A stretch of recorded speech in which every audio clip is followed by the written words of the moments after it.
Welcome back to the St. Clair College Sportsplex in beautiful Windsor, Ontario. The 2020 OCA Women's Basketball Championships here on We Digital Productions. Hello again, everybody. Welcome back to St. Clair College Sportsplex. Dominic Papa with you here this evening. Our fourth and final game of the day. It's been an outstanding day of championship basketball here at the Sportsplex, and it's going to be pretty good this time around again. Got a couple of different teams to look at here tonight. Of course, the Saints just prevailed and are looking to play the winner of this game, so they'll be watching it closely. Let's take a look at the two teams that are going to be working at it here tonight. The Sheridan Bruins come in as the underdog of this game, no doubt about it. The Bruins did defeat U of T Mississauga in the playoffs 70-62 to get here to the OCA Championship. Some people thought that may have been a little bit of an upset. Not if you ask the Sheridan Bruins. They thought they deserved the game and obviously found a way to win it. They will be in tough this time, no question about it though. But if you talk to Camilla Orlano Larache, she's very confident in her team. Yes, we are. I'm 100% confident in my team. I've been with the team for so long and I've loved seeing my teammates grow and stuff like that, so I'm 100% confident that we got this, yeah. Coach Sean Douglas of the Sheridan Bruins also knows this rivalry very well. He played in it as a player, and now he's coaching in it, and he's teaching his team how it works. And that, he thinks he could help find a way to find a victory here tonight as he talks about the rivalry. Well, you know, from my days as a player and being a part of that Sheridan Humber rivalry for the last, I don't know, maybe 17 years from my playing days to my coaching days now, it's nothing I haven't felt before, so I want to get my players to that level of comfortability where it's like, okay, we can compete against the top programs in this province. So I think we've proven that. The first time we played them this season, it went to overtime and we lost by 2. And the last time we won at the buzzer. So I think our girls know that, you know, they are capable of competing at the highest level. They just got to actually come out and produce and show it. Yes, indeed. The Bruins have been a tough team to play against this season. They bring their A game, they're going to give themselves a chance here tonight. But everyone is looking at the Humber Hawks as maybe the team to beat here at this tournament. They come into it at 17-1. What an outstanding regular season. Look at some of those numbers. Some of those numbers, the best in the league. This team can bring it all, no question about it. Amber Bechard, of course, talked about not medaling last year, and she talks about the importance of getting back into the medal column. I think it's a learning experience for us. Last year is definitely in the past. It's important for us to get back here this year and just kind of do what we are kind of used to doing, and we're hoping for a successful weekend, and that's all we can ask for. That's all I want. Of course, that was Tecumseh native Amber Bechard of the Humber Hawks talking to us there. She knows Coach Andy Kiss very well as well, so nice to see Amber back home playing. We'd love to see her in a St. Clair uniform, but you know what? Just the same, we're happy she's playing even with the Humber Hawks. Of course, they have a very accomplished coach at the Humber sideline. He's won a national championship. He knows how to win this guy, RJ Sharma, one of the premier coaches in OCA basketball. He's relying on his experience to carry his team. I think it's huge. I think you have to factor that into when you're game planning against opponents and what is their experience level, and certainly our experience level. And I think we have an advantage with some of our players being, having played in national championships, having played in provincial championships, but we recognize who else is experienced, and we're fully prepared for a tough weekend of basketball and with high expectations. Coach RJ Sharma. When we come back after the break, it's the opening tip. It's the Sheridan Bruins and the Humber Hawks set to do battle. You're watching the 2020 OCA Women's Basketball Championships on We Digital Productions. Hey, Herman Moore here, Detroit Lions legend and 4-time Pro Bowl player. Hey, get your tickets and join me for the 15th Annual Westby Awards on Tuesday, March 10th at the Caboto Club. The 15th Annual Westby Awards are brought to you in part by Unifor Local 444, Lucier Glove and Safety, Hotham Building Materials, AM 800 CKLW, and We Digital Productions.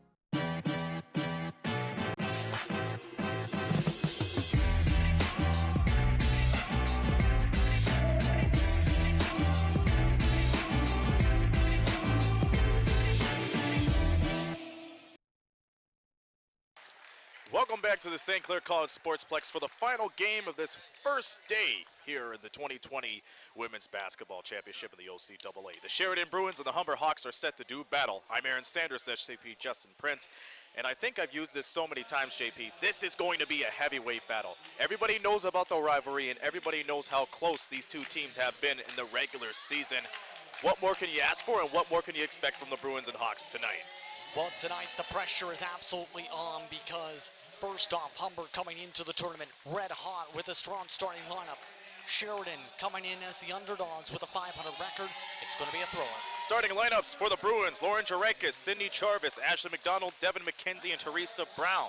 For the Humber Hawks, Felicia Velasquez, Janae Giles, Ivana Tumasi, Amber Bayshard, a homecoming for her, and Maya Campbell-Johnson, who the last time was on this court was able to take care of business, but that was against the St. Clair Saints. Now, this game has a lot more importance. The winner of that will play the St. Clair Saints tomorrow afternoon at 6 p.m. for a chance to get on the podium. So those are the starters right there. And for Sheridan and Humber, they were able to get a couple awards in last night's award banquet. For Sheridan, Teresa Brown with the second All-Star, and then, of course, Lauren Jarakis getting the West Division All-Rookie honors for the All-Rookie team. And then for the Humber Hawks, Maya Campbell-Johnson, first-team All-Star, no doubt about it. Janae Giles, second All-Star, and Kia Watt, a part of the Western Division All-Rookie team. So a lot of All-Stars in the book, and they know how important this rivalry is, but take the records they have in the regular season out the window. Yeah, you can absolutely do that at this point. And mind you, there are two different complete stories when it came to their in-season matchups. Opening matchup between these teams, Sheridan dominated and won by 30. The next time they met, completely different story. It was a 1-point differential, and they split the season series, Humber winning that second matchup. So it's going to be one of those games, I think, Aaron, tonight, where it's going to come down to who can control the tempo, who can get their offense together, and who can, in turn, be able to stop the ball, especially since Humber has one of the top offenses, Sheridan, one of the better rebounding teams. That's right. When it comes to it, Sheridan Bruins, 50.4 rebounds per game. Compare that to Humber, they're just right under them, 49.4, second of the OCAA. It's going to be a battle of the class just by seeing that alone. It's going to be also about the positioning, though, potentially tonight. Question's going to be, though, Aaron, who controls the momentum for the opening tip? And who's going to fill in that final spot in the Final Four tomorrow afternoon? The officiating crew, Faye Zhang, Barry Cullen, and Susie Pizza-Caroli, as Maya Campbell-Johnson squares off against Teresa Brown to kick off the final game of day one here in the Women's Provincial Championships. The game starts with a shot by Tomasi. That shot doesn't fall for her. And here's Devin McKenzie with the ball. McKenzie sends it right down to McDonald. And Jarakis fires along two, and it's off, and Campbell-Johnson picks up her first rebound. Velasquez thought about the three, but found Bayshard. Outside to Mossy, gets the step, mid-range jumper, yes. And as we've seen all tournament long so far, Aaron, if you're able to go inside out and stretch the defense, you can take advantage of the mispositionings. And how many times we've heard Royal and Reed talk about the inside-out game as the bucket goes, and we're tied at 2. Bullet pass is picked off. Here's Devin McKenzie. McKenzie over the Brown, spots up, and it goes off the right side. Tumasi will let the ball go out of bounds, and it will stay with Sheridan. Now already both teams showing their hand, wanting to go a bit more high-tempo offense, it seems. Teams usually do that when they want to try and drain their opponent. Quick three is no good for Sydney Charvis. Now the floor is Giles. 2 passes later, it's into Tomasi. She fights through the double team. Velasquez inside, out, Bayshard, corner three. It's no good, but Campbell-Johnson's there to pick it up and in. And that is what makes Campbell-Johnson so difficult. 10th in rebound in the OCAA. When you can't get a proper box out, She just takes advantage of you with that size down low every time. If you don't look to steal the ball from her right away, she could torch you with the fadeaways and the finish, and it's an offensive foul. Good positioning that time to draw the offensive foul from Velasquez. You can see just right it on that spin move. Knew that was coming, just planted her feet, draws the charge. So we're almost 2 minutes into this game, and as you would expect from this rivalry, pretty tight. Giles from outside, yes. Great pull-up shot, got some space outside, and even when, by the time the defense started collapsing in, she was already in the midst of her stride. Cutting right down is McKenzie. One-on-one with Tomasi, loose ball on the floor, and it's a tie-up. It'll stay with the Sheridan Bruins. You can tell, again, Humber's trying to force turnovers right now, knowing that the possession arrow, as well as who controls set possessions overall, going to be potentially important. One of the advantages playing at the OCAA, that three goes in and out for Jarakis. Giles outside, Velasquez finds Bayshard inside for the two. And just a miscommunication, it seemed, as the defense tried to rush their way back up. Left him Bayshard wide open for the drive. There's McDonald inside, and it goes off the board and the rim. And Janae Giles draws the foul. Cindy Charvis and Laura Jarakis was in the fray. It looked like Charvis, from our point of view, tried to swing in there. You can see it here on this replay. See right there with the right hand, just swung it right towards the chest area. Trying to poke at the ball, instead made contact. She was in the vicinity, but unfortunately her arms were just wide enough to be called for the reach and foul. 9-2 is the score for the Humber Hawks, with 7:12 remaining here in the first. Giles cuts it inside, Jaraki. Cross-court pass, and Tomasi couldn't control it, so the double blue will have another opportunity. Just a dangerous pass that time, trying to go through 2-3 defenders. When you have those types of passes, you risk those types of turnovers, Aaron. And you cannot accumulate those turnovers right away because they could make or break you, especially in the tournament. Brown, the floater. Nope. Brown, second chance. Nope. But Tomasi's there for the pick up the rebound. Ahead of the pack is Giles. She'll fire a three. Put her there. I'm surprised there hasn't been an Art Shirts timeout at this point. Sheridan's offense just looks like they're rushing every shot attempt. Well, with the intensity going on, you have to wonder if a timeout could cool things down for one team or both. Remember, this is a big rivalry as Jarakis couldn't control the dribble. Sends it over to McDonald. 5 on the shot clock. Drives inside over Campbell Johnson. No good. Ball gets tapped out of bounds. It'll be Humber ball. It's a barber's chair timeout coming up for Sean Douglas and the Sheridan Bruins. And that was coming at this point because they just seem to not have any sort of flow. Whenever they've gotten open shots, they've just gone too quick with their release, and it seems like they're just rushing their shots. A lot of times, they were just trying to quickly go through offensive sets instead of thinking things calmly. Pay attention to the West Division. Humber Hawks, the cream of the crop with 17-1. Remember, they won the tiebreaker against the Fanshawe Falcons to get that first seeding. The Sheridan Bruins at 500 ended up in 5th place at the end of the regular season, but they were able to make it this far. But you have to understand, for one of these teams, their season could come to an end today.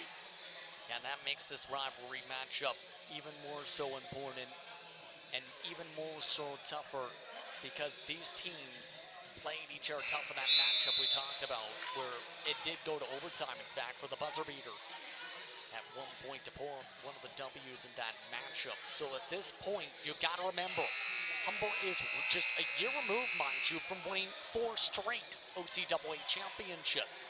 Sheridan, they're still looking for the first medal since 2011. Yeah, and keep in mind, Humber not making the podium last year was a surprise. There were a little bit of mistakes in that tournament over in St. Lawrence a year ago. And we saw Fanshawe and St. Clair battle it out. Now they want to redeem themselves from a year ago. Giles for 3 off the top. fight for the ball from Maya Campbell-Johnson. She was the last one to touch it, so therefore it'll be Sheridan ball with under 6 minutes to go in the first. Great shot selection from Giles. Again, the defense just leaving her wide open when they go for the rotations. Seems like that at this point, Sheridan has been leaving a decent amount of threes open at that part of the floor. That's right. Jarvis with the ball, trying to beat Bayshard off the dribble. Ball gets tapped away thanks to Janae Giles. And it's Bayshard on the move. And she misses it. Giles puts it back in. And keep in mind, Giles was the one that started the fast break, and she was able to finish on the second chance opportunity. Good spin move from McKenzie and a bucket. Beautiful spin to get that position, even with the double team. Just able to get enough space to get the shot off. Another three, and it's off the mark. Remember, Giles 7th in the league in three-point percentage entering the tournament, 35.5%, Aaron.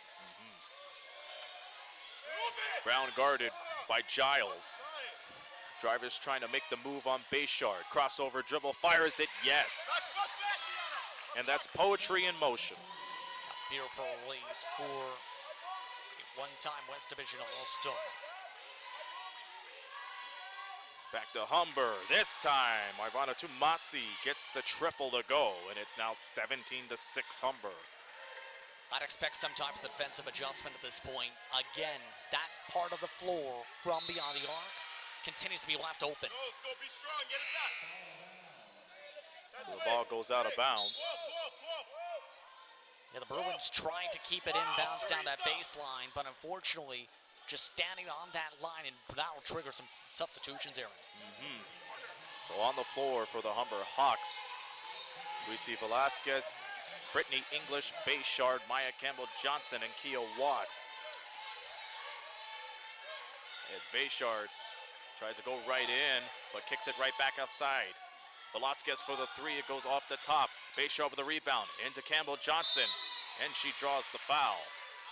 You can see that first shot selection coming from a mile away because there are two different players open. The second chance, though, once again, take a look at this after the shot. Where's the box out? Just no box out down low, despite two Bruins outmatching the one Hawk. And in turn, leaves Campbell-Johnson open for the cut. That's right. Yeah, Maya Campbell-Johnson was right there near the block, waiting for that. Because remember what I said the last game, if you shoot outside, you have to expect a hard miss and a hard rebound. So you have to know your distance. Campbell-Johnson splits a pair of free throws. Tumasi tried to put it back in, but instead she'll go back to the free throw line. And again, it's the rebounding problems for the Sheridan Bruins. Yeah, the rebounding's continuing to pop up. It's one at the line. But again, going to be interesting to see how this goes. One of the top statistics for Humber as a team, there are 6 at the free throw line in the coming into the tournament. 68.5%. Kia Watt is 70% from the line. First-year shooting guard from Jane and Finch, Ontario, played 15 games, started 3, as she misses the second free throw. Rough sequence from the strike, to say the very least. Not a good start from there, as Brown sent it over to Jarvis, but could not get the hands on the ball, so it's a turnover. I like the pass selection. It's just a matter that it was too strong on the pass, and at the same time, they're just starting to lose their footing. It looked like Jarvis was trying to make that cut. That's the 4th turnover for the Sheridan Bruins this game. As Velasquez has it to the far side, looking for the pick from English. She gets it off of Watt this time. She tries to find Watt. She tight ropes the sideline and finds Campbell-Johnson. She loses control of the ball. And it looks like at this point it's a 3-2 zone sort of defense at this point, trying to force those types of mistakes down low for a player like Campbell-Johnson. That time, the Hawks tried to pass it too many times. Campbell-Johnson couldn't handle it in the pressure. This is McKenzie, who gives it right up. Rakia Ennis, no good. But they get a second chance opportunity. Here's Jarvis spinning around the Brown. Brown from downtown. She misses it. Ennis tried to get it, but there was no stopping Campbell-Johnson, as Velasquez brings it up court for Watt. Velasquez, 3-ball. Yes! We've seen her about a month or so ago here in the same gym. One of the strong points was that three-point shooting. Yeah, look out, bodies hit the floor, and Brown has it as Jarvis misses it from downtown. Velasquez brings it up court. 2:39 to go, 20-6 the score. Just an abysmal shooting performance of the Bruins. And the Bruins take it away. Fast break opportunity coming up. Jarvis finding Ennis. It's a timeout called by A.J. Sharma and the Humber Hawks. We have a barber's chair timeout on the floor. And this is something you have to do. Call a timeout so you don't see a scoring run happen. Yeah, he's anticipating some momentum, especially with some of the turnovers. And you can see their players for the Hawks, they're getting open shots, especially from beyond the arc. And that's one of the main risks when you play zone, Aaron, is if you play zone, there's the chance the three-point shooting can be left open, and that's happened multiple times so far from Humber. That's the reason why they're 4 for 7 from deep. You have to keep in mind, too, it's just the ball movement that breaks the zone, too. Exactly. And that's been one of the main positives. But again, your coach Sharma, you're seeing some of these turnovers and some of these possessions, and you're saying we need to be able to maintain control. If you allow any sort of chances for the Bruins to come back and wake up their offense, they're going to pounce. At this point, with what we've seen with this team, and already 2 forced steals in the past few minutes. And in the last 2 minutes, Humber accumulated 2 turnovers. Yeah. So that has to be something that's in A.J. Sharma's mind as we approach the end of the first. Exactly what is on his mind at this point. Exactly what you want to discuss with your team and make sure you get the right play calls in. It is Humber with the 20-8 lead. The double team almost worked out for Sheridan as Humber gives the ball to Tomasi. Finding Campbell Johnson off the mark. Way too much traffic on that shot for the Hawks. Quick correction, Tasia Wareham is on the floor for the Humber Hawks. Meanwhile, Ennis drives inside and gets the contact. One of the things that has been popping up has been foul trouble, specifically for Sheridan, and you can see this time, just the first personal, is he just able to draw it on that attempt just before the shot went off.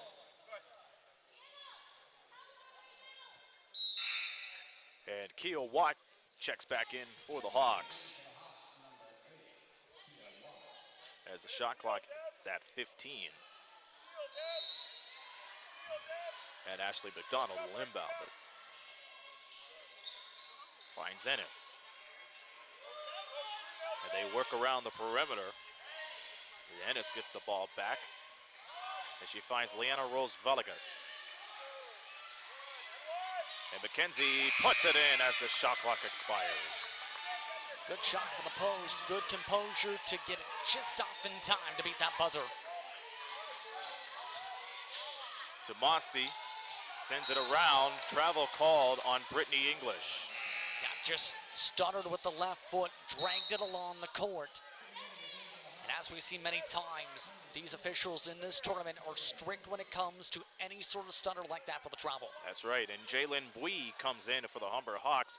She's a former player of the Algonquin Thunder, so I'm sure she was a little bit pleased to see the Thunder move on to the next round, but I'm sure those feelings will subside come tomorrow. Foul on the floor. A lot of contact that time on the drive from McKenzie. Janae Giles with the foul. Number 1 for her, number 2 for the team. And here's Shirakis, tries to flip one off the backboard and it's no good. Tomasi with the Euro, but can't finish, but gets her own rebound and puts it in. Great effort to chase down her own miss, even on the air ball. And once again, Humber. And Devin McKenzie goes to the line.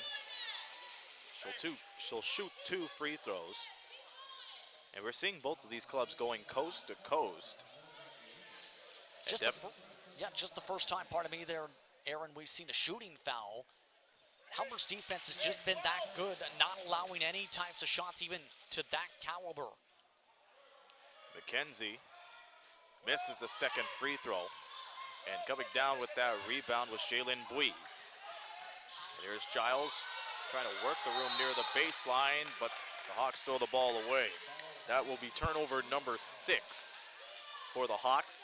10 in total between these two squads. Humber's one of the main vices so far. That was an open opportunity. The problem is there were so many defenders around. I think it just forced her to throw it as hard as she could, way off that mark, not able to see her player. Ennis misses the leaner as Giles brings it up court.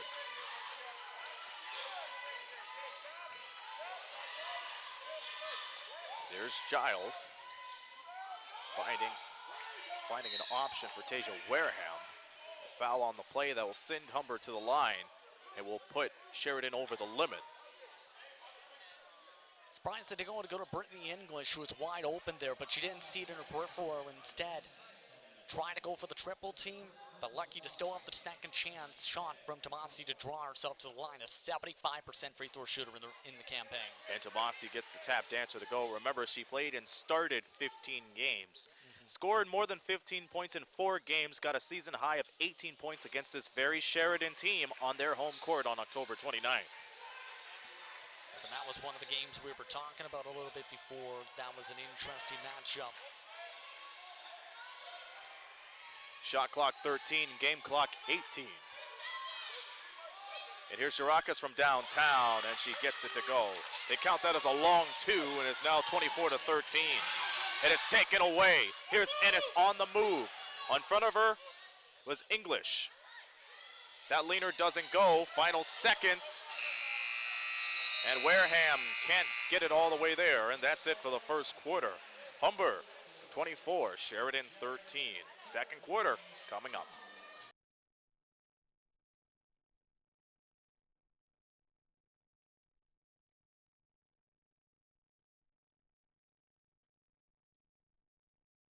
Are you passionate about a particular sport? Would you like to combine it with your education? Are you thinking about a career in one of the many rewarding construction-related trades? Do you love subjects like science, technology, engineering, or math? Take a look at the academies of the Windsor-Essex Catholic District School Board. You'll be glad you did. And years from now, you'll look back on your high school days as the best times of your life. The academies of the Windsor-Essex Catholic District School Board. We're with you all the way. Hi, I'm DJ Smith, head coach of the Ottawa Senators. For the best in local sports coverage, We Digital.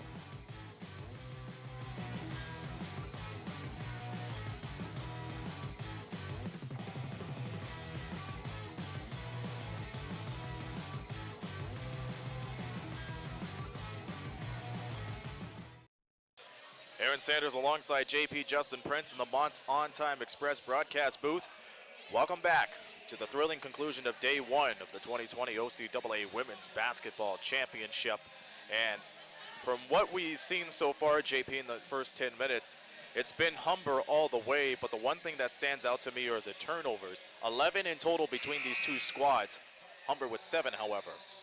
Yeah, that's despite having the lead. But that's one of the risks we've seen throughout the tournament is if you try and move the ball a lot, of course, there's more opportunities for it to be stripped away in the middle of the year. And that's what's been kind of the situation. Despite the high risk, there's been a high reward. Humber, all but 2 of their made field goals in that first quarter came off of assists. That's right, and keep in mind too, they shot 53% from the field compared to Sheridan's 27.3. And as far as the free throw line is concerned, Sheridan with 50%, but Humber not shooting well. 2 of 6 from the line. And not sure if that's first day nerves or just a rough night from the strike to start, not having your best free throw shooters, but you need to be better as a group because those might add up depending on how the game flows in this type of matchup. We've seen a lot of opening night jitters from the other 6 teams here today, but within these 2 squads, you have to expect they have to rub off immediately. That ball's taken away. Jarakis puts it up and in. Good transition bucket, able to strip it away with that right-hand swat. Giles slows things down. Over to Tomasi. Tomasi with the in-and-out dribble. Here's Velasquez for three. It hits off the mark. And we saw Maya Campbell-Johnson try to go for that rebound, but good coverage from Sheridan to close her out. Yeah, and it's from what we've seen so far, that's been one of the main focuses, it seems, for the Sheridan Bruins. Don't allow Campbell-Johnson to get any space, to get any activity going. And that bucket goes as Campbell-Johnson gets her 4th point of the night. She has 4 boards already. It's now 26-15. Jarvis sends it. McDonald. Here's Jarakis, spots up and misses it. And Campbell-Johnson picks up rebound number 5. Tomasi, collision. And both players are down. That was in a situation where it was a 50-50 ball, trying to battle for that one. You can see both were laser focused on the ball. Neither realized that they were about to collide, I think, right until they actually touched. Yeah, that collision was between Tomasi and Devin McKenzie. So 10 versus 10 on that one, but you have to appreciate the hustle from both of these clubs. Exactly, and this is the type of situation where you want to see those type of hustle plays, Aaron. And when you're Sean Douglas, you have to be pleased with that too, despite the 11-point deficit. Good feed inside to Campbell-Johnson. Just got good positioning down low and an even better pass to get right by the defenders. So it's a 13-point Humber lead as McKenzie gets the drive on Tomasi, the spin move, and Velasquez takes it away. Here's Velasquez and travel. Bit of a hesitation. She had 2 different options, though. Either go to Campbell-Johnson or give it to Bayshard, who was open down low a little bit with some space on the cut inside. That hesitation to decide if she went to the player ahead or to the trailer, just forced the pivot. Marquia Innes checks in for the Bruins. She'll give Devin McKenzie a rest. And the basket's no good for Ashley McDonald. Here's Velasquez, cross courts over the Giles. Campbell-Johnson met by the double team. Campbell-Johnson goes to work, fades away, and it's no good. The double blue gets possession again. And you can see that opportunity coming, though, for Campbell-Johnson because she had a mismatch and the defenders matched up along with her for that size disadvantage. Kept on switching back and forth. But just couldn't take advantage that time. 3 from Jarakis, flat as day old soda as the ball goes the other way with exactly 8 minutes. It's just been a rough first half, to say the very least, though, for Sheridan at this point. If they want any chance of a comeback, they need to wake up on offense. They can't have a majority of their top scorers shooting below 50%. As a team, they're shooting 27% at the moment. Bayshard connects with the triple.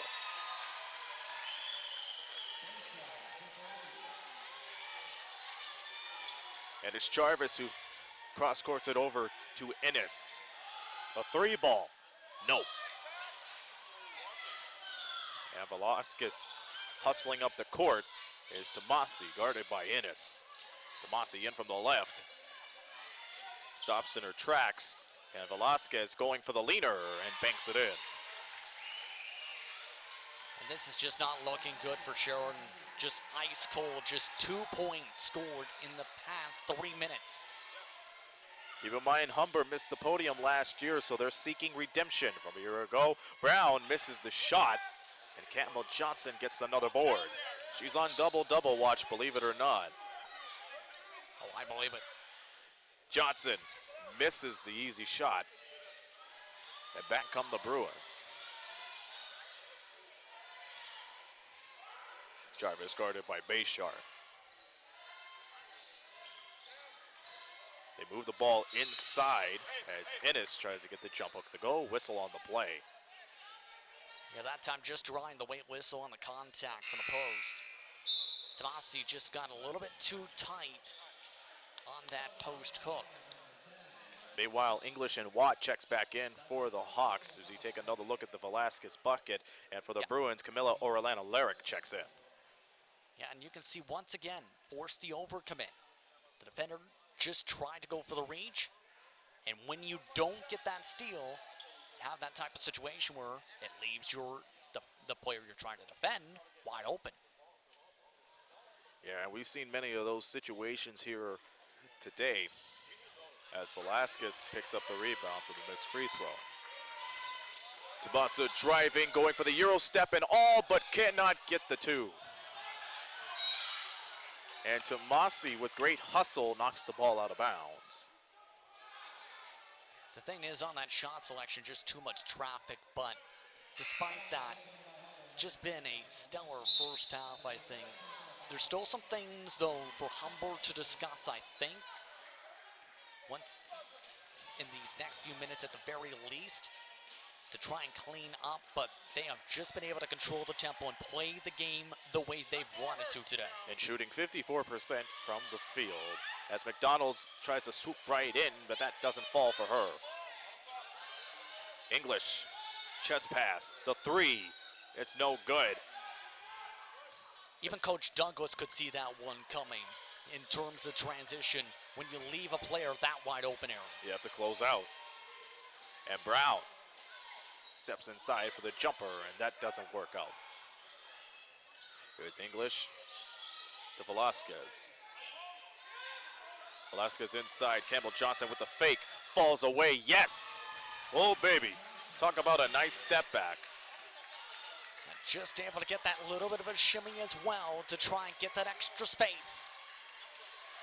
Now the Sheridan Bruins find themselves down 20, the feed inside to Ennis. It doesn't work out for her, but she's set to go to the line. She's done a good job in this second quarter of drawing fouls a couple different times.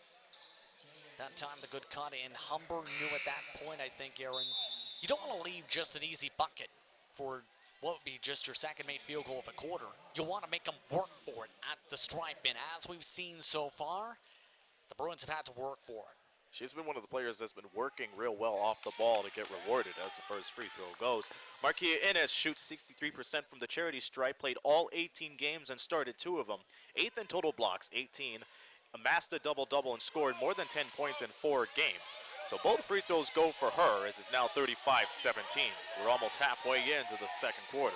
And the way we've seen her touch the ball in this second quarter, if she sees a lot of playing time in the second half, wouldn't be surprised to see her be a factor in the third and fourth. And she's the reason why Sheridan got the ball back.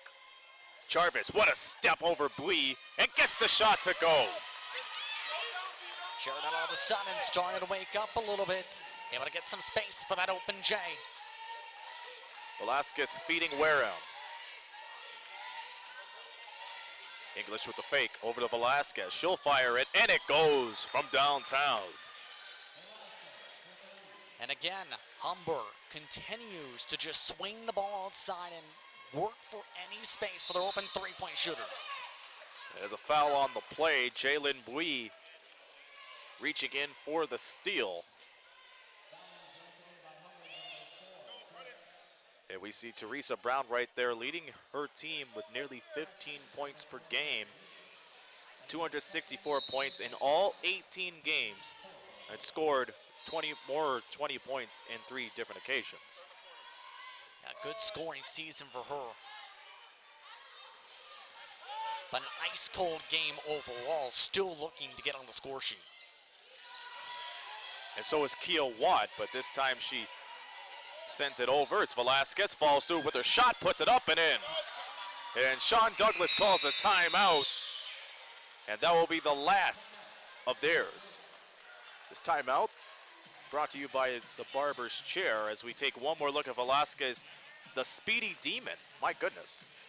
Where in the world were all the rebounders? 3 different Bruins were set up on the outside of the paint. None of them even made an attempt to go for the rebound. Velasquez seen that and chased or miss. Just an open runway that time for the opportunity, and those are part of the reasons why it's just been all Humber Hawks so far to lead by 21 points. And right now they have allowed the Hawks to get 6 offensive rebounds. That's troubling, and they're out rebounding the Bruins 25-10 in total. So if you're Sean Douglas' squad, what do you have to do to get right back into this ball game? I know rebounding is one of those keys, but what else do you have to recommend? Well, at this point, they need to wake up on offense. Whatever they've been doing so far, It's just not working. They just seem to, again, continuously make the same mistakes. They can't get any space down low. Their outside shots, they end up shooting them too long.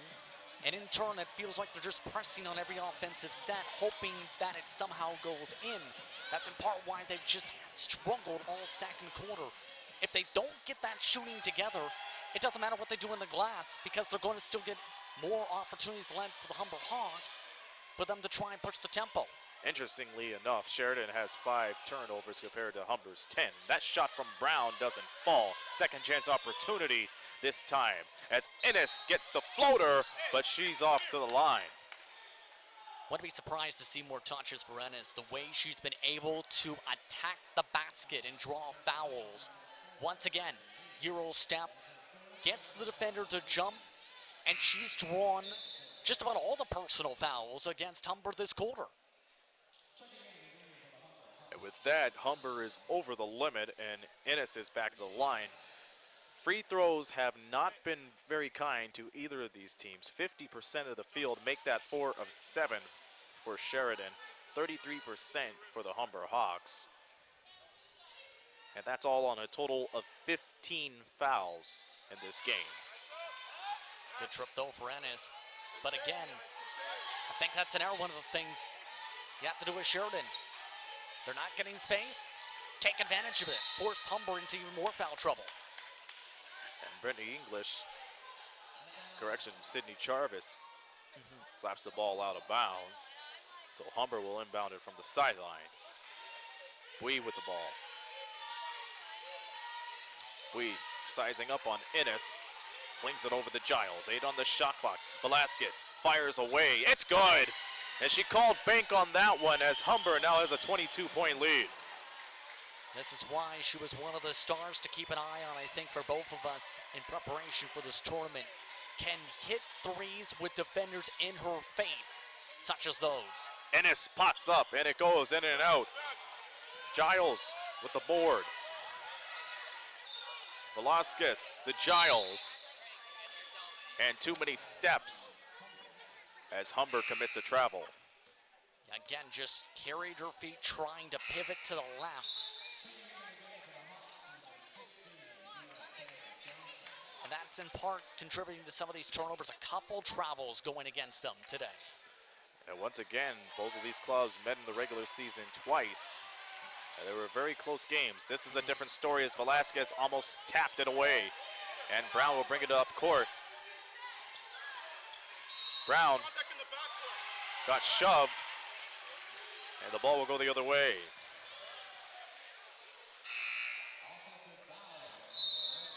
And that brings Tamia Rowe into the game for the Bruins, who played all the regular season games. The third-year forward from Brampton. Gonna be curious to see if Sheridan can get some types of defensive stops. And this is one of them, as it's taken away this time by Aurelena Roleric. Ennis going for the crossover dribble, falls away, and it hits off the back iron. Giles feeds it to Bui. Campbell Johnson almost got it taken away by Rowe. And Maya Campbell gets it back and gets the fadeaway. And that's been her bread and butter here throughout the course of this game. And whether it's been posting up or whether it's been for the jump shot, it's always seemed to be around that 10-foot distance. That's where, again, we've seen her over time with the Humber Hawks be efficient. And McDonald misses the fadeaway. And Humber gets the ball back with 2 minutes remaining here in the half. And Devin McKenzie checks back in. And he continued, again, got to continue to like that hustle in terms of Sheridan. But that's what you have to do with this in this kind of game. You don't want to just bend over. There's still more than a half to go. Now this is Bui, finds Velasquez. She'll take a 3. It's no good. Jarvis on the board. The baseball pass to McKenzie. McKenzie cross-courts it right on over. Ennis. She gets the ball back on the opposite end. 8 on the shot clock, loses control of the ball.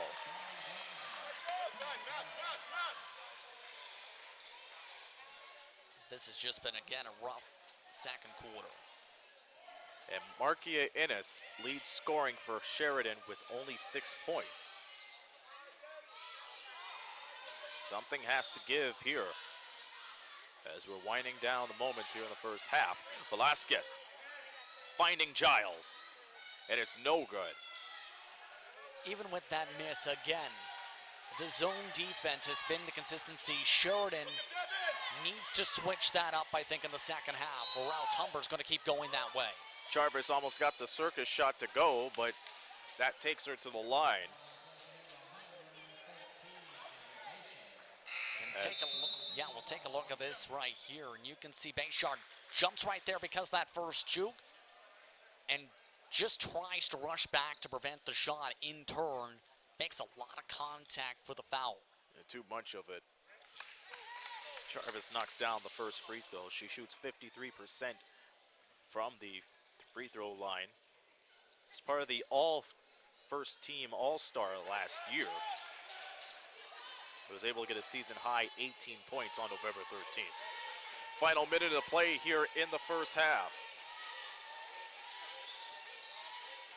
As Giles get the ball, whistle off the ball. An offensive foul that time. Moving that time, trying to set that screen, it looks like it's Campbell Johnson. And Campbell Johnson picks up her first personal foul. 45 seconds to go. It's been all Humber since the opening tip. Ennis trying to penetrate through. It is Jarvis who goes all the way, and she blows it. Giles brings it up court and finds Campbell Johnson with the post work. It'll go back to Sheridan with 21.4 seconds to go. They don't have any shot clock to deal with. They could go for the last shot if they want to. Again, if I was Sheridan, I would wait and let this clock go, get a higher quality shot. And Jarvis called for the travel. I'm not sure if I like that decision. Yes, the pressure was coming in, but you still had 10 seconds remaining. Why drive to the cup? That gives Humber another opportunity. Final seconds as Velasquez goes inside the drive, draws the contact, no good, and McKenzie closes it out here in the first half. It appears that she is down.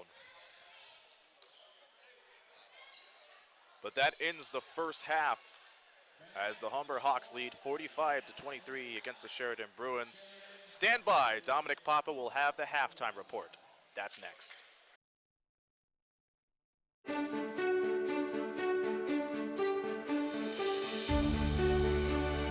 Here, it's about you, your passion, your skills, stepping up to the challenge. It's here where we rise above, soar to our full potential, and where we become work ready. St. Clair College, it's time to take flight. Rise above the ordinary.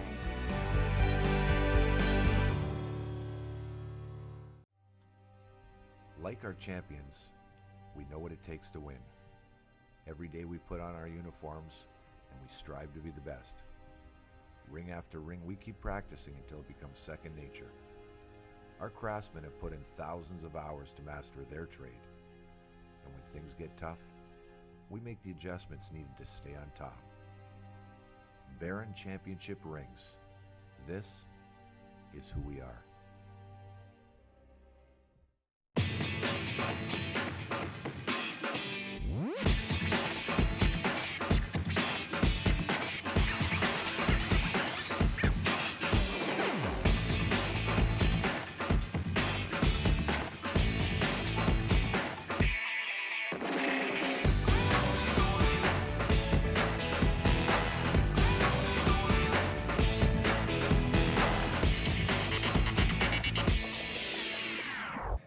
Welcome back to the beautiful Sportsplex here at St. Clair College, the 2020 OCA Women's Basketball Championships. Day one unfolding here on We Digital Productions. We're in our fourth and final broadcast of the day. The Humber Hawks have come out to a 45-23 lead at halftime over the Sheridan Bruins. Of course, earlier this evening, we watched our St. Clair College Saints fight a tough game against George Brown, but won a good game against them, 74-66. They advance to the semifinals tomorrow. Head coach Andy Kiss is kind enough to give us some of his time here tonight, and thanks for doing this with us, Coach. And thanks for having me. Yeah, you know what? I really enjoyed the game. It got a little bit close at times. I was kind of biting my nails a little bit, but you know, all in all, when you look back at it, and I asked Nora about it, maybe a game like that's a good thing at this point. It just tells you this is a really tough tournament. Well, I think what's good about a game like that is you're staring into the abyss a little bit. We had advantage. We were up by like 15 at halftime, and they crept back in. It was tied at 1 point, 46 all. But what resonates is our kids made the plays to win the game. Yeah. So the big shots, the causing a turnover, you know, little things, winning a 50-50 ball or a good D board. So that will, you know, manifest into some type of momentum that we carry to the next game. Yeah, I thought it was impressive that they toughed it out and they showed a lot of poise. One thing that I thought was really impressive with the team tonight, Coach, as well, was the ball movement.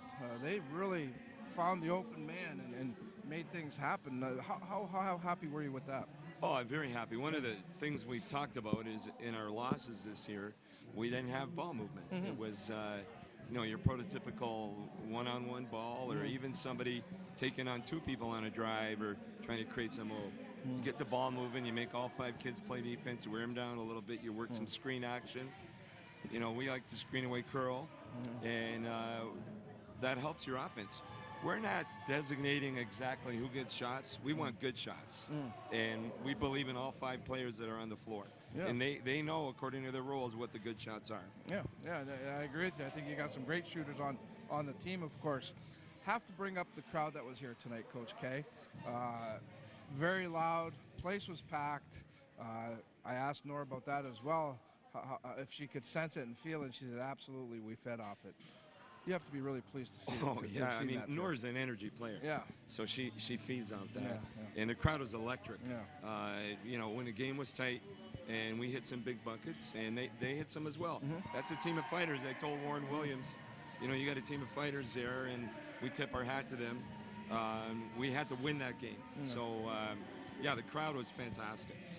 How did you feel your team? I mean, let's face it. You know, yeah, you've got that home court advantage, but there's maybe a little more pressure on you to win the games. You just mentioned you had to win that game, and you know, you didn't want to disappoint the crowd. You got to get into the next round, get yourselves in position to perhaps grab a medal. So all of that happened for you. But how do you think the girls did handle the pressure of playing in the OCAs here on the home court? I think when you host a tournament, even in that game, we were the higher ranked team according to rankings all year long. So we were the favorite. And so, yeah, I think in the first game when you host a tournament situation like that, there was a little bit of pressure there.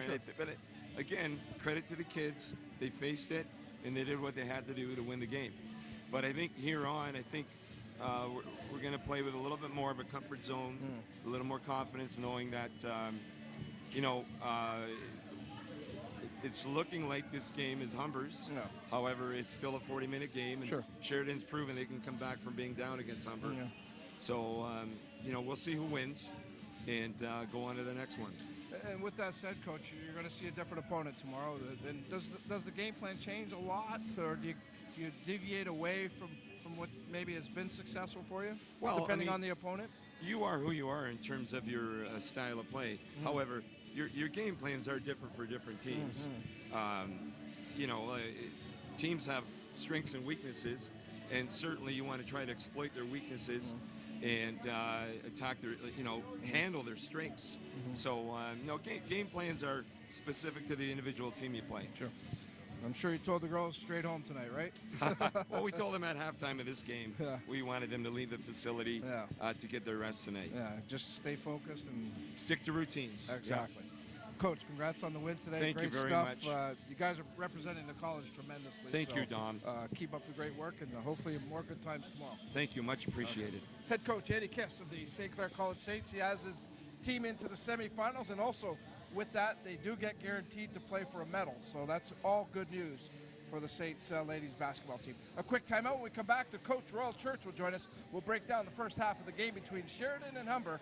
This is the 2020 OCA Basketball Championships on We Digital Productions.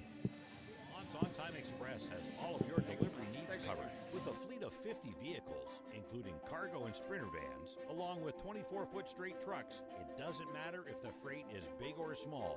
Mont's On Time Express can guarantee safe and prompt delivery service throughout Canada and the United States.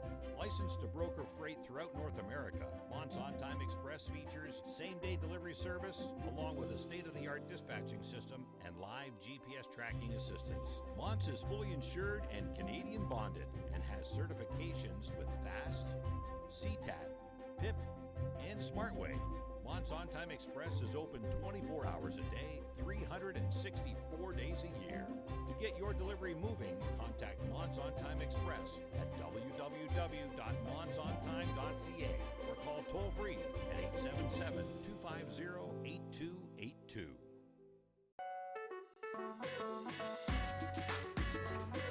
I want to understand why. I want this to be perfect. I want to be inspired. I want to be challenged. No matter the reason, our passion to learn brought us here.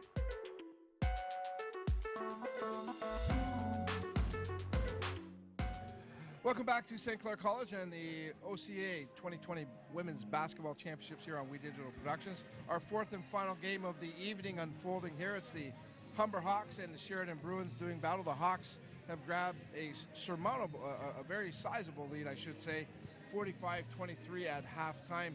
As promised at the break, joining us is our basketball doctor, Dr. Royal Church. You ever get that distinction before? Doctor of basketball? No, I wish I made the money a doctor made, but no, I don't. No? But you are the doctor of basketball, so it's okay. Thanks, buddy. Thanks. A lot of people were talking. Sheridan played Humber a couple times during the season, played them tough. But I think maybe that was the wake-up call for Humber, Coach. Yes, Humber is the ultimate team, Dom. They've got it all. They've got the size, they've got the strength, they've got the quickness, they've got the shooting ability. I don't think they have a weakness. And from what people tell me, most people in the greater Toronto area think Maya Campbell-Johnson is the best player in the entire OCAA. And I don't disagree with that. She's pretty special, no doubt about that. Oh, yes. She's fun to watch, too. So she sure is. What did you see in that first half, Royal? That really, set the fire on for Humber. Well, I think Sheridan showed a little bit of initiative to come back from an initial lead that Humber had. And they got it reasonably close for a while, but Humber just turned on the jets.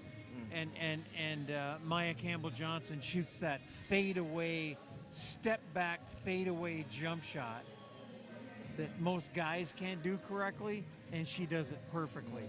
And she can make that little 12-footer right in the key in traffic. Well, we're going to take a look at some of the video, and I think we do have a highlight of Johnson maybe making one of those shots. But let's roll some of the video and look at some of the highlights here. This is Janae Giles. Yeah, Giles hitting a long three-pointer there. I mean, they've got a lot of players that can put the ball up, that's for sure. Yeah, she's a great shooter, Janae. Has been for a while. So here's Sheridan getting inside. Is that important for Sheridan? Well, that's key, Dom, because anytime you can get inside, you force defenses underneath the basket, and then when you kick it out, they're not ready to guard the person on the perimeter. Speaking of Johnson right there on the throw-in, and I mean, she's got so much athleticism, Royal. It's unbelievable. She's got size and athleticism, like you said, Dom, and that's an unbeatable combination. See a couple more Humber baskets here. Velasquez with a long shot. Look at 3 Humber players right there, Royal. She followed her shot. Yeah. There's a girl, Dom, who doesn't get the attention for awards and all that sort of thing that the others get. She is awesome. Here she is hitting a 3. She probably makes that shot too. Yeah, she did. So pretty impressive, no question about it. That's why Coach Church feels that Humber maybe is the team to beat here. You look at some of the numbers from the first half. Wow. Pretty lopsided, we have to say, Rob. Oh, yeah, that's... 3-point field goals. Look at Sheridan, 0 for 7. Oh, those statistics are off the charts, Dom. I mean, 52 to 21% in field goal percentage. It's a wonder they're not up 35 or 40, to tell you the truth. Interesting stat, though. Points off turnovers. Actually, Sheridan's outscoring Humber that way. Yeah, that's kind of odd.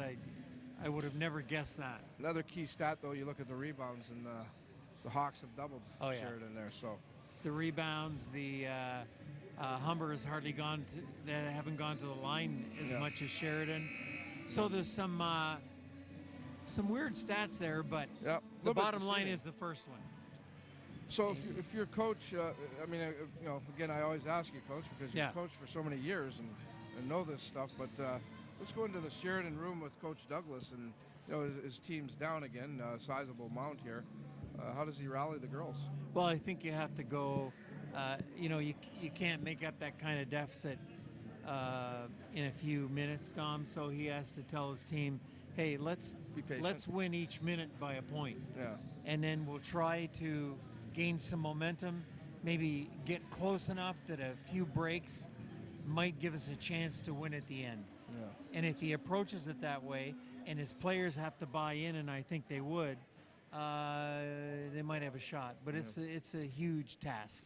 And if you're Coach Sharma, you just status quo, right? More of the same. Yeah, just keep doing it. More of the same. Good stuff. Appreciate the time, Coach Church. You got That's Royal Church, our basketball analyst. We're going to take a quick timeout. When we come back, it's the call of the second half. Justin Prince and Aaron Sanders with all the action for you. You're watching the 2020 OCA Women's Basketball Championships on We Digital Productions. Hey, Herman Moore here, Detroit Lions legend and 4-time Pro Bowl player. Hey, get your tickets and join me for the 15th Annual Westby Awards on Tuesday, March 10th at the Caboto Club. The 15th Annual Westby Awards are brought to you in part by Unifor Local 444, Lucier Glove and Safety, Hotham Building Materials, AM 800 CKLW, and We Digital Productions.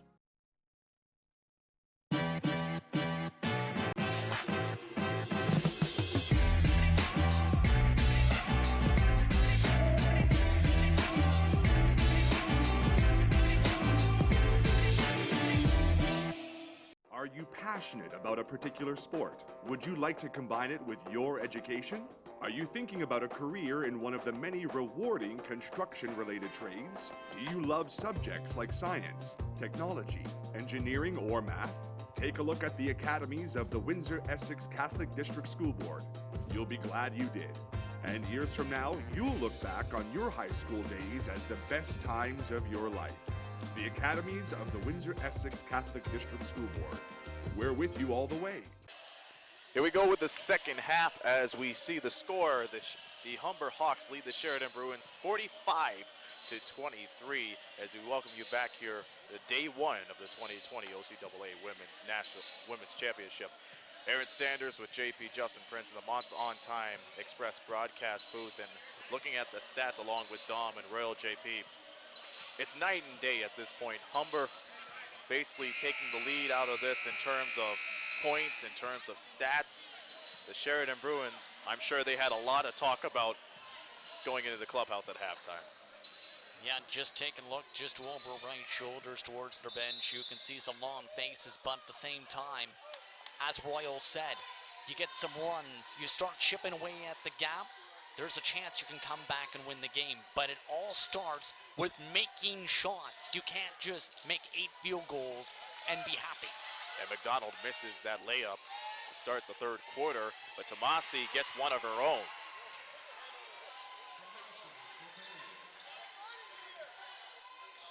(47-23) the score as Innes drives and sends it over to Jarakis. And she gets the long 2 to go. Laura Jarakis, one of the players that did not get a lot of time in the second quarter. 11 minutes, but 2 for 9 in the first half from the field. Sheridan can get some makes, like I said. They might be able to get back in it, but they need to also step up and stop the perimeter. And Giles gets the right hand to go as the lead continues to balloon for the Hawks. And there's Jarvis running up the floor. McDonald kicking it right outside. Ennis, long two, and it rattles in and out. Velasquez going right down, finding Tomasi. Tomasi, the fake. Giles, and she misses the three.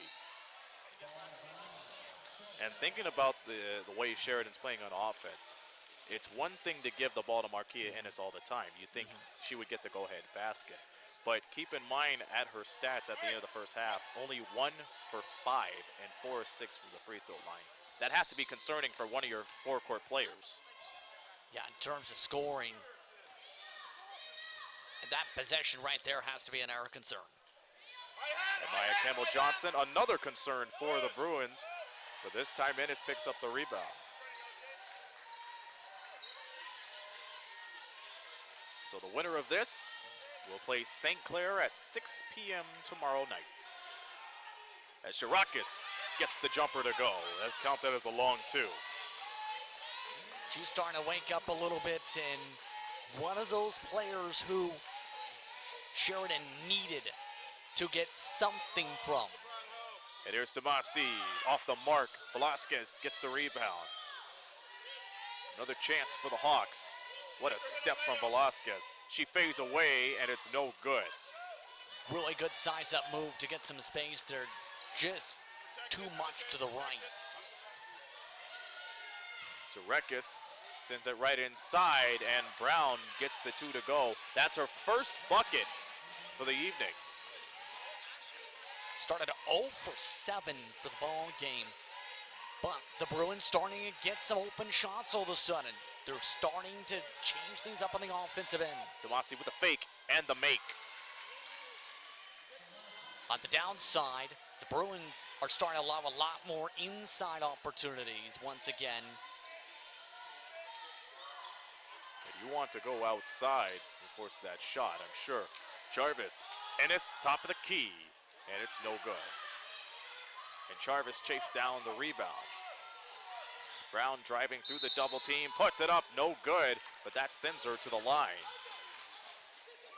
Good drive that time, and I think in that situation, they absolutely needed that second chance opportunity to try and reset themselves, because that first option was exactly what you were just referring to, Aaron. Forcing a shot outside. The Bruins were forced to do that. Was for that second chance, they wouldn't have gotten the better shot selection we just seen. On the plus side for the Sheridan Bruins, coming into the second half, they shot 70% from the free throw line. Yeah, that's one of the positives. Yeah, they starting to get to the stripe a lot in that second quarter.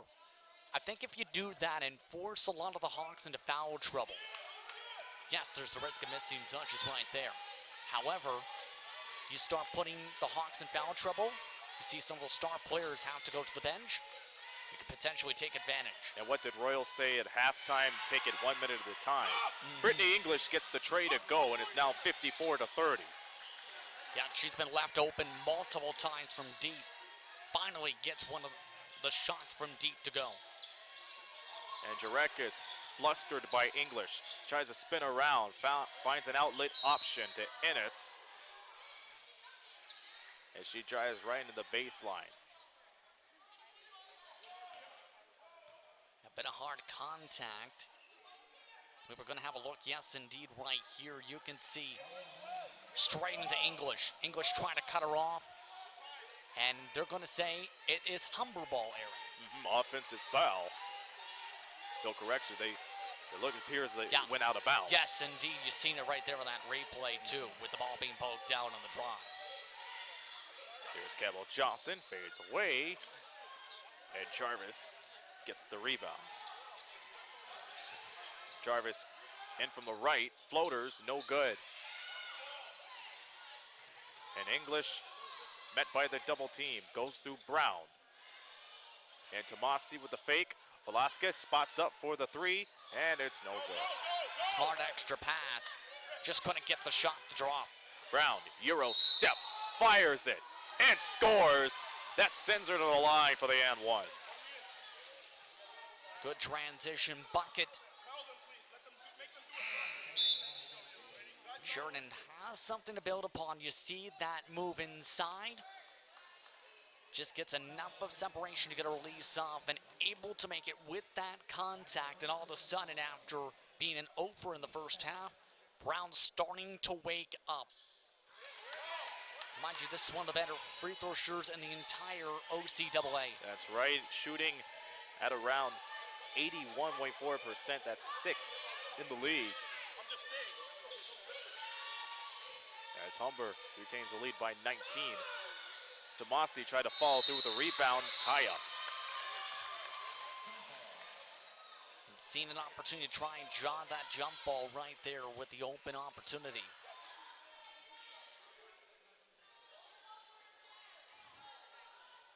So with that jump ball, it will stay with Humber. And Maya Campbell-Johnson has been among the elite of the OCAA, 14.8 points per game in all the 18 games in the regular season. English shot is no good, but who's there to pick it up? Maya Campbell-Johnson.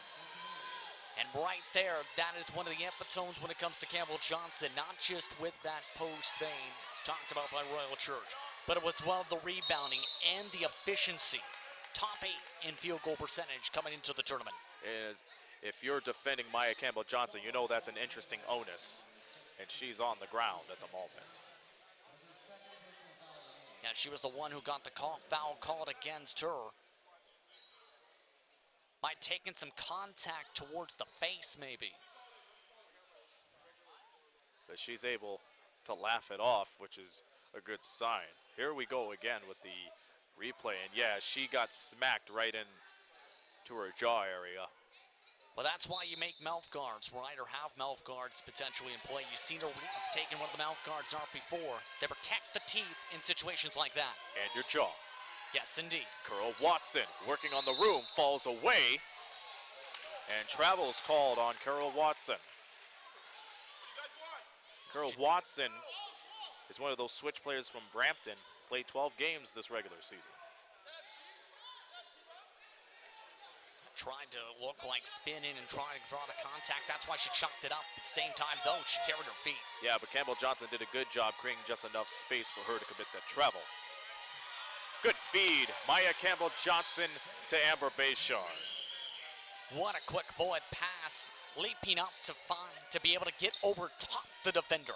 Ennis for the right hand, and it dances out outside the rim. Oh, the move from Tomasi and a foul. She could have gone either way in that situation. This time trying the contact instead of going to Velasquez. But you see that pump right there, gets the defender to just about bait in and actually freezes a couple of the others. How about that crossover move to go right inside of the basket? Yeah, and then in turn, just draw that contact with Brown.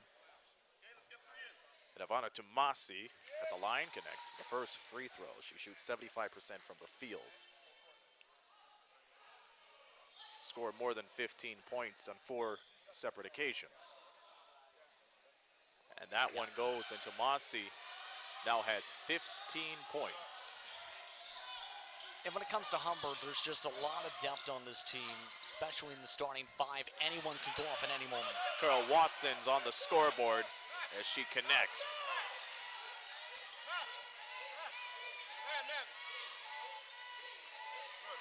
Velasquez, under 4 minutes to go here in the third. Campbell-Johnson with the pick. Velasquez in the basket is taken away by Ennis. But a tunnel visual that time. She had some space down low, but was more focused on the shot outside. Jarekis misses it from downtown. Watson rebounds, puts it back, but it's off the mark. Ennis, there's a third chance for the Bruins. Jarekis again. This time it hits the front iron. And Ennis zeroes in on the ball and ties it up with Janae Giles. Good hustle to draw the jump ball and keep the possession for Humber. Ashley McDonald. Yes. Coming in with that. Either way, good hustle on that play there, Aaron, from Giles. We've been seeing nothing but hustle from Humber on every part of the court. Watson sends it over. Jarvis gets close and banks it in.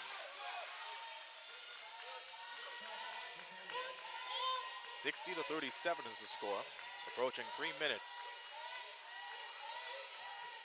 Devil Johnson driving, gets the step, falls away, it's off. And the putback by Tomasi, and it goes to the line for the and one. And Humber just continues to control the momentum with big plays such as that. Now look at that. Everybody thought Campbell Johnson was open, but man alive.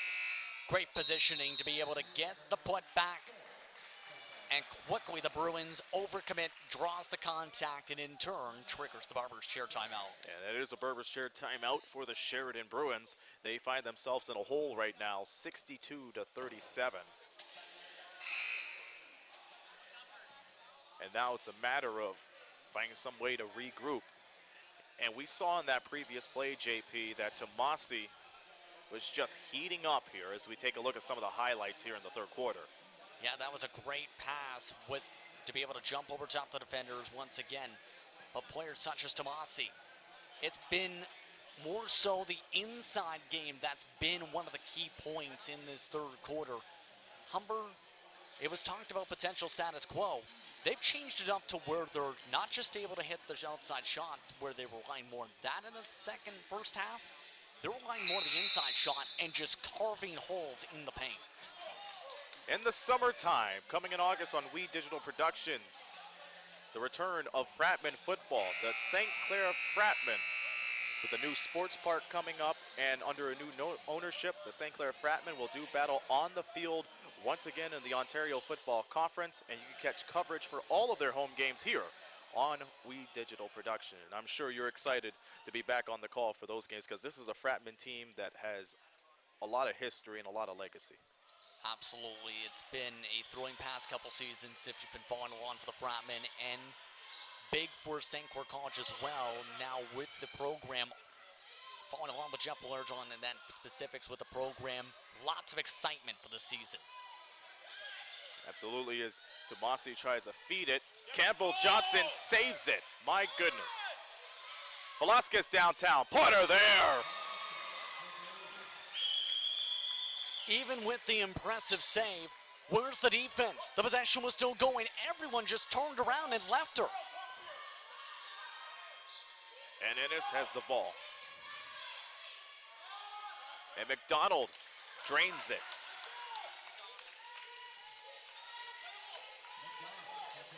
Good corner jump shot for the Bruins that time. One of the few positive offensive sets, it seems, tonight. And with that, McDonald gets on the score. As it's now 66-39 is taken away. And Sean Douglas saying, don't take your time, speed it up. And Jarvis with the leaner and gets it to go. Yeah, I think if they want to try and maybe grind down Humber and force them to overcommit, get some holes to open up on offense by pushing that tempo up. Here's Bui, guarded by Ennis. Campbell Johnson with a broken play. Here comes the Bruins again. And Bui, it appeared that she tapped the ball last, but the ball will go back to Humber with 1:27 left. It was good reflexes, though, in the first place to get that steal by Ennis. Just that twitch of the left arm to force that turnover. Meanwhile, Camilla Orolano Larrick checks back in for the Bruins.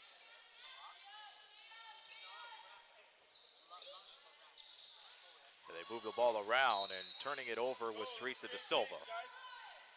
That's one of the main things I think that has to be still worked on by Coach Sharma for tomorrow is ball control. Turnovers like that might be a problem if they do indeed close out for tomorrow. Another look at the Velasquez three from the previous play. As once again, the winner of this match will play St. Clair tomorrow night at 6. And his shot is no good, and she's been having fits from the field goal department tonight. Under a minute to go here in the third. Velasquez goes behind the legs. Watt steps back, finds Velasquez again. 10 on the shot clock. What a feed inside to Brittany English. And again, Humber just carving the defense up. Multiple players left open for cuts such as that. Rowe finds Orlena Lyric. She puts it up. It's no good. Gets her own rebound. Second chance. Gets a goal. Great putback opportunity. Take advantage of the no box out and good positioning. 3-second differential, shot clock and game clock. Velasquez from the elbow, yes. 70-43, and they turn the ball over. I was going to say you have to hurry at the end of this quarter to try and get some type of momentum, but I didn't mean that type of hurry. So the Hawks have one more crack at this. 3 seconds. Watt at the buzzer. Almost got it to go. At the end of 3, the Humber Hawks 70 and the Sheridan Bruins 43. 10 more minutes of basketball to go after this message and a word from We Digital Productions.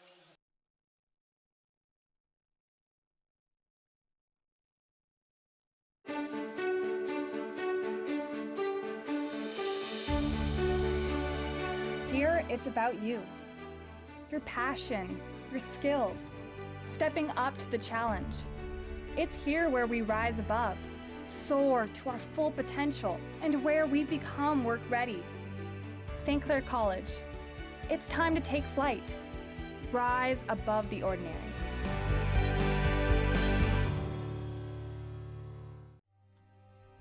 Like our champions, we know what it takes to win. Every day we put on our uniforms and we strive to be the best. Ring after ring, we keep practicing until it becomes second nature. Our craftsmen have put in thousands of hours to master their trade. And when things get tough, we make the adjustments needed to stay on top. Baron Championship rings. This is who we are.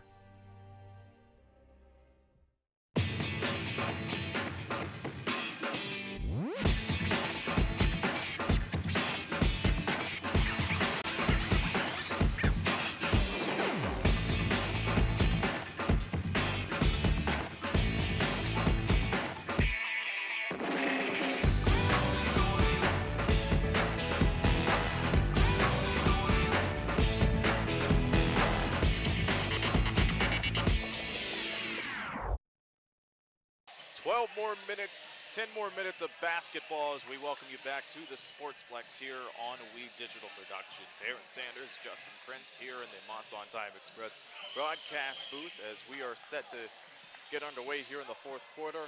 Humber Hawks never looked back since the opening tip, and they have a 70-43 lead. They're 10 minutes away from meeting St. Clair tomorrow afternoon, barring a comeback from the Sheridan Bruins. Yeah, it's just been an all-out scoring affair. 4 starters in double-digit points. English within range to enter the double-digit mark as well for Humber. It's just been that type of a night for the Hawks. And Kia Watt missed that shot, and she is yet to be on the scoreboard tonight. We had a pretty eventful first day here, the OCAA Women's Championships at the St. Clair College campus. We've seen the Algonquin Thunder beat the Lambton Lions in Game 1. Fanshawe defeating Durham in Game 2. St. Clair pulling off a squeaker against the George Brown Huskies just a couple hours ago. And we are seeing the finale of Day 1 unfold right before our very eyes here, as Humber has a 70-43 lead. English to Bayshard, fires a 3, and it's off the side. Go, Marquia, run wide. And she hasn't taken too many shots, Bayshard, but has been crucial when it comes to defensive positioning. Jarakis' shot goes off the glass. And we have seen Watt get so many touches with the ball since the second half started, but she has yet to score. Well, she's only attempted 1 shot, but at the same time, Humber hasn't needed her, especially with how many other players have stepped up. Get on the ground! Watt with the loose ball, and Jarvis takes it away. Bayshard meets her, but Ennis gets the ball. Orlena Lyric misses the jumper. He'll stay with Sheridan. And under the radar in that third quarter, Aaron, was but the fact that Sheridan had their best shooting quarter this entire game. They were 9 for 18 for the field that quarter, 50%. It scored 20 points. The problem is they're still outscored in part because they have yet to make a three. And Ennis gets the shot to go. 70 to 45 is the score, and you are right on that. Humber has done a great job contesting Sheridan's shots from beyond the arc.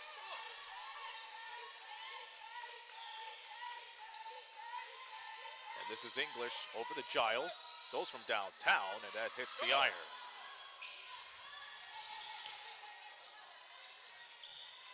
Jarakis feeds it to Rowe.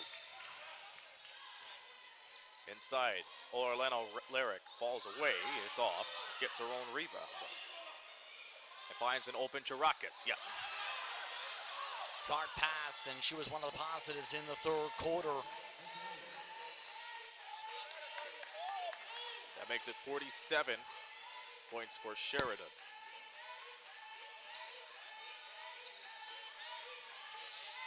And Watt loses control of the ball. And here comes the Bruins again. Jarakis has 10 of the game. Bruins starting to build up a little bit of a run all of a sudden, Aaron. And Jarakis gets it back from Orlando Lyric. It's no good. There's Giles. Feeds it to English. And that's the case where you say you need transition defense. You need to get back, or else you get that happening. Jarakis spots up for the three and hits off the glass.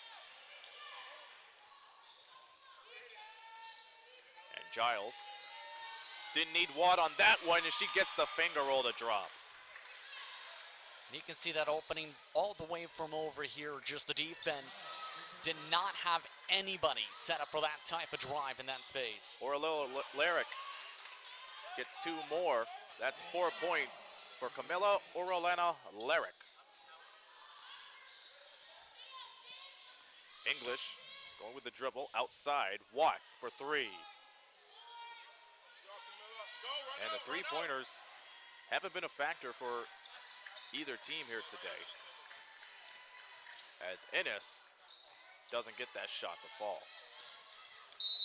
Loose ball on the floor. It'll stay with Humber with 6:09 left.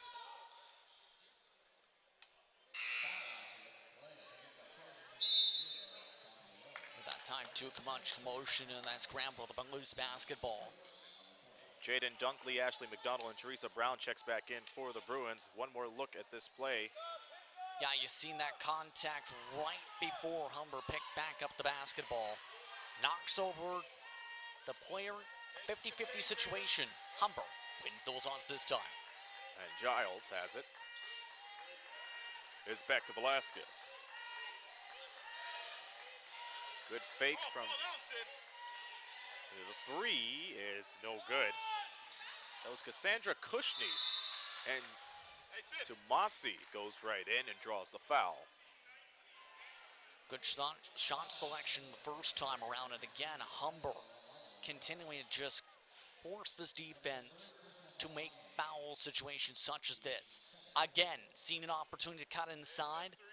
This time, they say, you know what? Let's make you work for it this time, finally.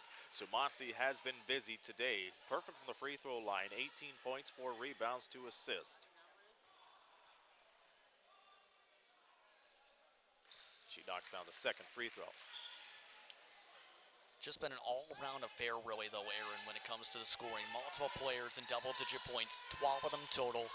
2 players with 18 points. Been that type of a game again for Humber. Make that 20 for Samasi. Yep. She scores her season high tonight as Giles has the ball. Good move from Kushney, and she gets the easy 2.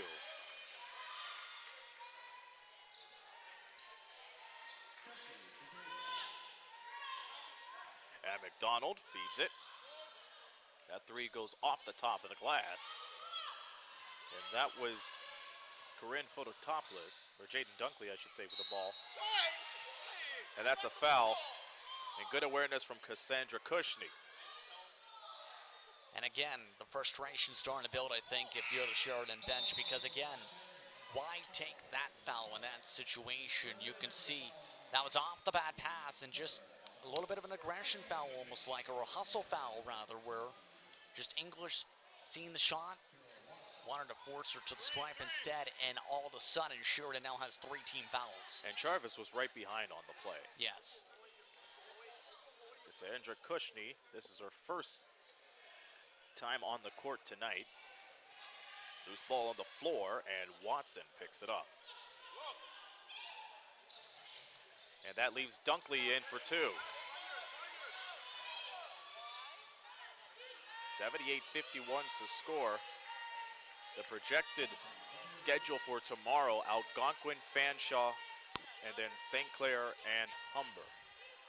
If you're St. Clair, I think you look at this game and have to worry a bit. It was looking like it was going to be a tough matchup if they were able to win today against George Brown. It's 100% going to be very difficult tomorrow. Remember the last time St. Clair and Humber played, Campbell Johnson caught the groove, and Carol Watson knocks it down for 3.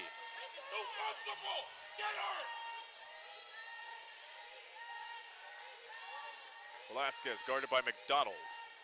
Here's Giles looking for the cut for Cushney, but she takes it in herself. But misses the floater. And off they go as the Sheridan Bruins get the ball back. Under 4 minutes to go in regulation. Ooh, the feed inside to Dunkley. There's a foul on the play. At this point, that bench not wanting to see any give up at this point, and you have to think these are the final minutes potentially of the season. That's right. You don't want to end the game on a slow pace as we take a look at the previous foul. Dunkley just taking that shoulder, too much aggression from Giles that time on the foul. Inbound, Dunkley gets bailed out of the double team with a foul on Cushney. Yeah, looks like again trying to swing at the low dribble, and in turn, just again, too much traffic to get that done. There's Jarvis working her way inside, and McDonald goes all the way and scores. Good bucket once again. And you got to remember, a lot of the players right now looking to battle for not just to the final buzzer, but potentially playing time in the future as the travel is on the floor. So this is an opportunity for some of these Sheridan players to think about the future and try and build themselves up for next season, or at least the last memory before you go to the offseason. That's the 18th turnover committed by Humber, but looking at this roster, you have a handful of players that have more than 2 years of experience. What a rejection from Campbell Johnson, but Watson puts it in and she's off to the line. What a play on that sequence.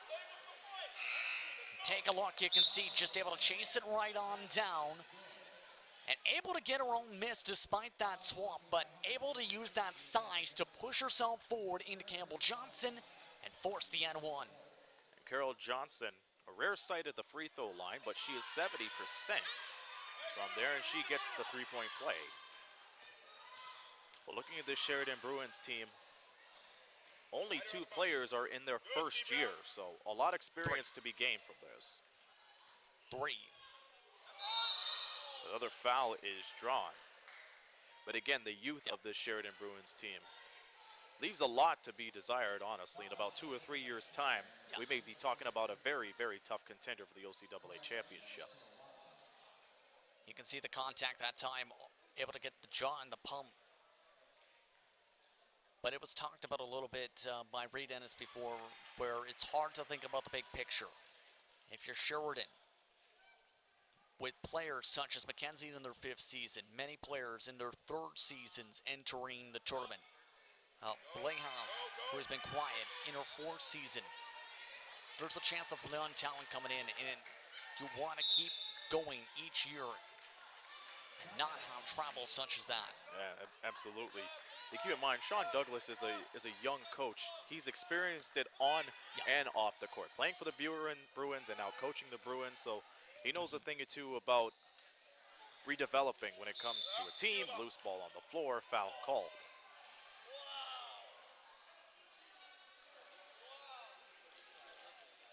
Yeah, another foul drawn once again, and all of a sudden the Bruins have put Humber in the bonus.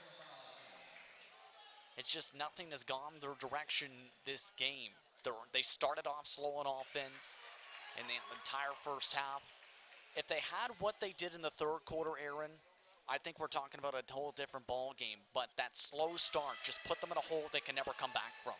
Yeah, Humber only scored 25 and Sheridan scored 20 in that third quarter alone, but it's that slow start in the first quarter that really messed things up. The first half with 23 combined points. Absolutely.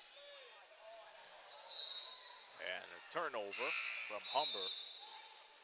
And that's going to bring in Jessica Daniel into the game for the Hawks. Her 4th year from the Toronto area, played 7 games, got a season high of 15 points against Niagara earlier this year. So AJ Sharma emptying out his bench as we approach the 2-minute mark here in this game. Jarvis gets it from downtown. Jarvis, again, one of the positives in this game, you can say, though, with double-digit points, 15 on the game. Just the majority of this game, she's been in foul trouble, 4 personals for the Bruins. And Sydney Jarvis is one of those veterans for the Sheridan Bruins. Her 3rd year. And it's possible she may be back next year. As that 3 doesn't fall, and it's Kushney with the board. Looking at the team comparison, Sheridan keeps on improving each and every quarter, 33%. Backcourt violation is called. And Sydney Jarvis checks out. Either way, it's an absolutely picture-perfect game for the Humber Hawks. That, for the most part, the turnovers are, again, something they're going to have to probably address for tomorrow. 2 more wins to go for Humber, and a good 3 from Teresa Brown. As Brown connects on her 9th point. 90 seconds to go here. Daniel. And travel called on Brittany English. And if Sheridan had this even a couple minutes ago, there's a chance we're talking about a whole different type of game as well, because we talked about potential runs. Well, they're starting to get one of their best runs this entire night right now, Aaron. And we also talk about the pace and everything else into this game as that shot doesn't go for Girakis. Another foul on the play as we have 1:13 to go. Yeah, pushing foul at that time going against Dunkley, it looks like. And again, not good shot selection. Sees the opportunity for the ball and just couldn't stop her momentum in time before making contact with Bui. Yeah, and Jaden Dunkley picks up her first foul. Bruins over the limit, and Bui knocks down the first free throw. Looking ahead once again tomorrow, the Final Four starts off at 3:30. Fanshawe plays Algonquin, and Humber will play St. Clair at 6 p.m. The winner of those games will head on to the gold medal game. The 2 losers from those games will play for bronze on Sunday afternoon. Nice feed inside to Dunkley. That's paced down the baseline, but that Fanshawe-Algonquin game, I think, is going to be an absolute thrill. We know Algonquin is a very strong team, and as we've seen, Aaron, throughout the campaign, Fanshawe, especially with the player of the year this season, going to be also difficult to stop. Lots of potential scoring. Shawad Andrew is who he is referring to, and they're the defending OCAA champions too. Yes. English gets it down. Good bucket, able to take advantage of the steal here. Watson takes a chance for a 3, and it's off the mark. And the shot clock and game clock nearly identical at this point. And English holds on to the ball, as it appears that they will let the clock run out. They'll give Sheridan at least a second left. but it's all elementary right here. And that will do it, as it appears that the referees will have a conference, and they're going to play the additional second here. But nonetheless, that's the story, as the clock will reset to 1 second. But nonetheless, the Humber Hawks move on as they defeat the Sheridan Bruins 85-66. An impressive first day here in the OCAA Women's Basketball Championship. Started with the Algonquin Thunder win, and it ends with the Humber Hawks victory over the Sheridan Bruins. That's your final right there. Stand by for Dominic Papa for a post-game recap and a wrap-up of the first day after this message. Mont's On Time Express has all of your delivery needs covered with a fleet of 50 vehicles, including cargo and sprinter vans, along with 24-foot straight trucks. It doesn't matter if the freight is big or small. Mont's On Time Express can guarantee safe and prompt delivery service throughout Canada and the United States. Licensed to broker freight throughout North America, Mont's On Time Express features same-day delivery service, along with a state-of-the-art dispatching system and live GPS tracking assistance. Mont's is fully insured and Canadian bonded and has certifications with FAST, CTAT, PIP, and SmartWay. Mont's On Time Express is open 24 hours a day, 364 days a year. To get your delivery moving, contact Mont's On Time Express at www.montsontime.ca or call toll-free at 877-250-8282.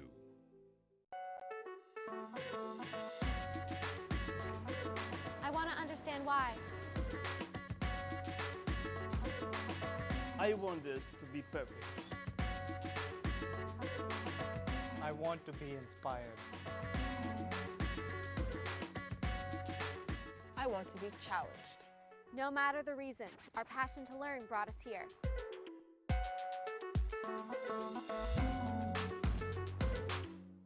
This is going to be an exciting ball game to say the very least. As we're just about set to go, the St. Clair College Sportsplex.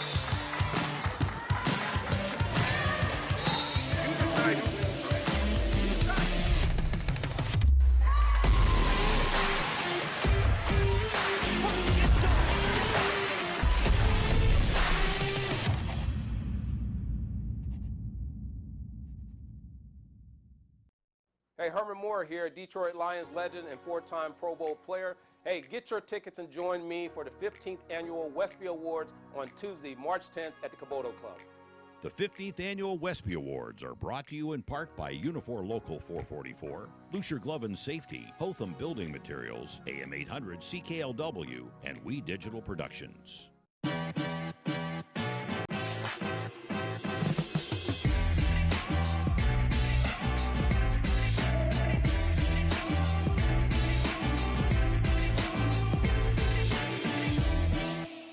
Are you passionate about a particular sport? Would you like to combine it with your education?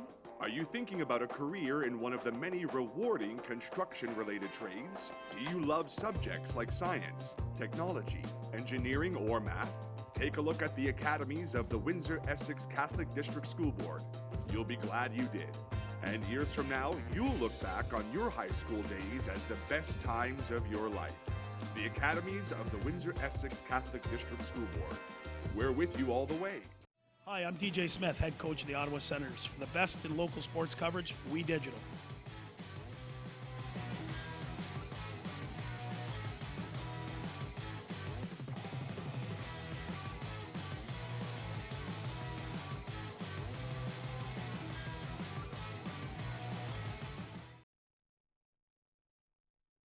In Windsor, Ontario, the 2020 OCA Women's Basketball Championships unfolding here. Our fourth and final game of the day has concluded, and it was the Humber Hawks showing their strength as they defeat the Sheridan Bruins 85-66. The player of the game for the Humber Hawks, maybe the player of the game overall, for sure was number 3, Felicia Velasquez. And thanks for doing this with us, Felicia. And I want to go back. I know during the season you played Sheridan a couple of times, and they played you really tough. In fact, pushed you to overtime in one game. Was that talked about heading into this game tonight against Sheridan? Yeah, absolutely. We just knew what we had to handle here. Playoffs are a little different from regular season. We came in with a better, bigger mentality. Yeah, it showed obviously. And what did Coach Sharma talk about? I guess when he knew it was going to be Sheridan in the draw, the first round here. Did he refer to those games at all? A little bit. He just told us to play our game. No one can really beat us in this tournament. We have to come in with that mentality. So when we come in with that mentality, it's very tough to beat us. Yeah, well, that showed tonight. That's for sure, Felicia. This team Humber 17-1 during the season, obviously, and tonight was a night where we saw what Humber is capable of. How confident are the girls as they headed into this tournament? We're very confident, but we're also humble. Like even though we're confident, we're humbled at the same time. This is a big opportunity to be here, and it's a good thing. There's a lot of talent on this team, and I was talking to one of the basketball coaches here tonight, and he says, you know what, little number 3, Felicia Vasquez, doesn't get her due on this team because there's so many stars on this team. For you, though, to contribute this way tonight in the opening round, how gratifying is that for you? It's a little bit. I feel like a lot of people sleep on me because I don't score much. Okay. I get unknown with like what gets on the paper. I do the minor things that will help my team, that will be good for my team to be exposed and show what they're able to. So what is your role on the team then?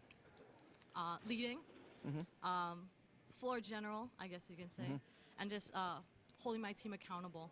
Yeah. Okay. So now you know what's next for you guys, or for you girls, I should say. Yeah. You play the host team, St. Clair College.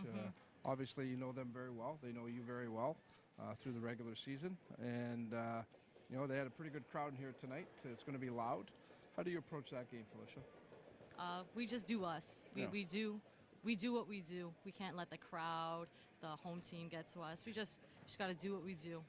All right.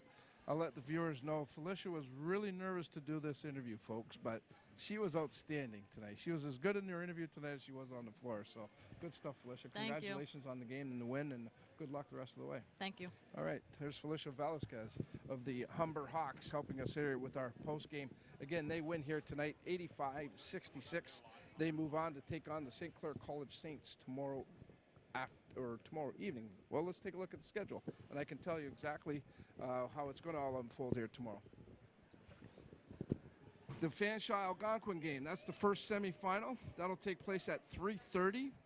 That should be a dandy game. Two very good teams. Fanshawe was 17-1 during the regular season. Algonquin 15-1, Eastern Conference champions. So that'll be a dandy game. And then, of course, the Humber Hawks, we just watched them. Again, 17-1, St. Clair. We know all about them. They're the host team. Had a huge crowd here earlier for their game. So they're hoping that the place will be packed again tomorrow night. There shouldn't be no reason for it not to be. And the Saints really fed off the crowd here earlier this evening in their game. So we're expecting a real hard-fought game between the Hawks and the St. Clair College Saints. That's all tomorrow, the two semifinal games here at the 2020 OCA Women's Basketball Championships.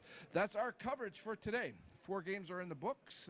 Want to really give a good shout out to the We Digital production crew. Outstanding work all day long. Even yesterday we were in here in pre-production, and boy, the crew is really an all-star team as far as I'm concerned. Very proud of them, and certainly thankful to everybody working so very hard here at We Digital Productions. Also want to thank the team here at St. Clair College and the Sportsplex, led by Teddy Beal, Jay Schufelt, Christy Gatto. Excellent teamwork with them, and certainly first day here was very successful. The Saints athletic department should be very proud of what they've already accomplished hosting this tournament, and you can see why the OCA doesn't mind sending these championships here, because the Saints do it better than anyone else around, that is for sure. So we're looking forward to tomorrow, some more great basketball games, 2 more for you, and we'll see how it all unfolds. That's it for today. That's the story here. On behalf of everybody here at We Digital Productions, this is Dominic Papa wishing you a great night. Thanks for tuning in, everybody. We'll see you again tomorrow.